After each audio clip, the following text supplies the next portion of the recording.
Et finalement, dans la destruction biologique, il n'y a plus que les tempêtes organisées par les champs électromagnétiques. Il y a également la pollution que nous mettrons dans le sang et dans les veines de l'humanité en créant des infections. Et ensuite de ça, ayant créé ces infections volontairement, on créera des lois qui obligera la population à se faire donner des vaccins.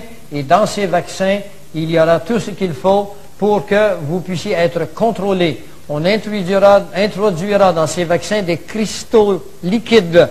Ces cristaux se logeront dans les cellules de votre cerveau et ils deviendront des micro-récepteurs à des champs électromagnétiques envoyés par des ondes ultrasoniques à très très basse fréquence.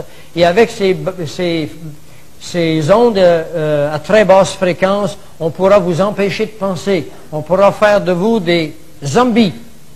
Et n'allez pas croire que je suis au stage où je pense, ou que c'est l'hypothèse. Ce que je vous compte, c'est fait. Souvenez-vous du Rwanda. Et finalement, des camps de concentration construits par les Nations Unies. Et aux États-Unis, j'ai chez moi des photos qui montrent des camps de concentration aux États-Unis, notre territoire nord-américain.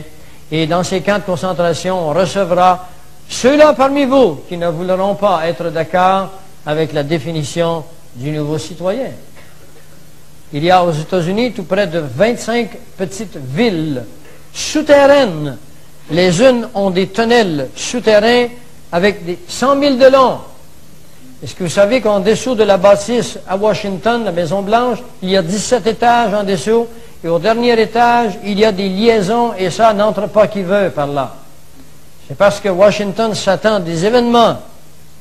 Ces événements, il peut s'y attendre avec certitude, parce que c'est eux qui vont les déclencher. C'est ça qu'il faut que vous compreniez.